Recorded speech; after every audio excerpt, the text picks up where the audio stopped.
Selamat pagi pemirsa, saya Chandra Dewi kembali hadir menjumpai Anda dalam Cerdas 5 Menit. Pagi ini kita akan berbincang seputar bunga deposito dan return reksadana. Bersama saya di studio Metro Manulife telah hadir Bapak Igede Arisudana, seorang investment specialist dari PT Manulife Asset Management Indonesia. Selamat pagi Pak Ari. Selamat pagi Bu Chandra. Pak Ari, pagi ini kita akan kembali menjawab pertanyaan dari pemirsa Cerdas 5 Menit ini ya. Ada dari Pak Agung dari Jakarta yang bertanya, kenapa di saat suku bunga deposito turun, investasi pada reksadana justru dapat menawarkan potensi hasil investasi yang lebih menarik. Kenapa? Bisa dijelaskan? Oke, untuk menjawab pertanyaan Bapak Agung, saat terjadi penurunan suku bunga deposito, umumnya permintaan terhadap obligasi itu akan mengalami peningkatan. Karena obligasi menawarkan potensi bunga atau kupon obligasi yang relatif lebih tinggi dibandingkan bunga deposito. Ya. Nah, meningkatnya permintaan terhadap obligasi inilah yang mendorong kenaikan harga obligasi. Ini berdampak baik bagi reksadana pendapatan tetap, di mana reksadana pendapatan tetap ini mayoritas melakukan investasi pada obligasi-obligasi. Oke, nah bagaimana dengan reksadana jenis lainnya? Untuk reksadana jenis lain, misalnya reksadana saham, nah biasanya penurunan suku bunga di pasar ini dipandang juga sebagai momentum yang positif di pasar saham. Mengapa? Karena saat suku bunga berada dalam fase atau tren penurunan, perusahaan-perusahaan bisa mencari dana pinjaman untuk ekspansi perusahaan dengan bunga pinjaman yang relatif juga lebih murah. Nah, ekspansi perusahaan ini dipandang sebagai hal yang positif. Kenapa? Karena diharapkan akan meningkatkan pendapatan perusahaan di masa mendatang. Inilah yang mendorong kenaikan harga saham. Sehingga reksadana saham yang berinvestasi pada saham-saham juga berpotensi mendapatkan kenaikan nilai aktiva bersih dengan adanya tren penurunan suku bunga di pasar. Oke, ini Pak Ari, bagi pemirsa di rumah yang barangkali berinvestasi di deposito, jika pada saat ini suku bunga deposito sedang mengalami penurunan, apa kiranya sebaiknya dilakukan supaya agar paling tidak memang tujuan keuangannya bisa tetap tercapai ya? Ya, jadi saat terjadi penurunan suku bunga deposito, nasabah harus cerdik melihat alternatif lain untuk mengembangkan dana simpanannya. Salah satunya bisa melalui reksadana, Bu Chandra. Oke, tapi ini bagi barangkali pemirsa di rumah yang juga masih sangat awam, para pemula ini belum pernah berinvestasi di reksadana. Mungkin agak bingung harus berinvestasi di reksadana jenis apa ya sebaiknya? Untuk investor yang ingin memulai berinvestasi di reksadana, sebenarnya harus mengetahui dulu.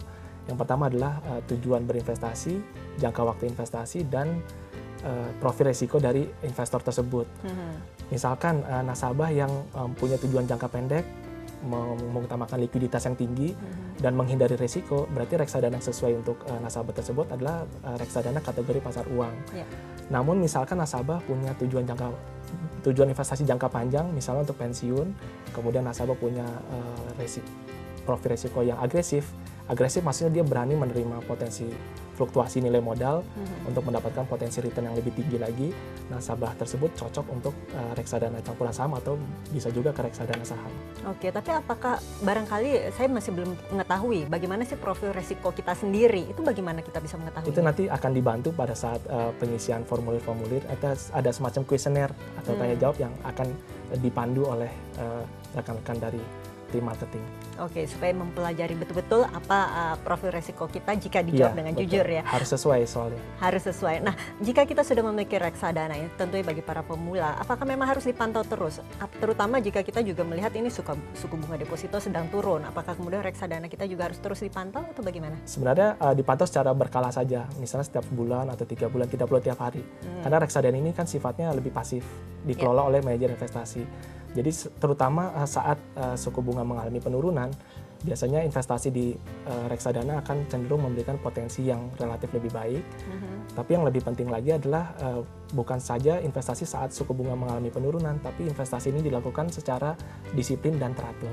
Pastinya. Baiklah Pak Ari, sebagai penutup, apakah ada saran barangkali bagi penanya tadi, Bapak Agung dari Jakarta?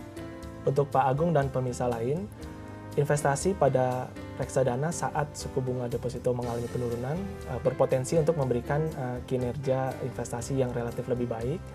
Namun yang perlu diingat adalah investasi pada reksadana sebaiknya dilakukan bukan hanya pada saat suku bunga deposito mengalami penurunan, namun lebih baik lagi adalah investasi ini dilakukan secara disiplin dan teratur. Baiklah, terima kasih Pak Ari atas informasinya dan kehadirannya. Dan pemirsa, demikianlah Cerdas 5 Menit, Cerdas Finansial untuk episode kali ini. Saya Chandra Dewi, terima kasih, sampai jumpa. Dipersembahkan oleh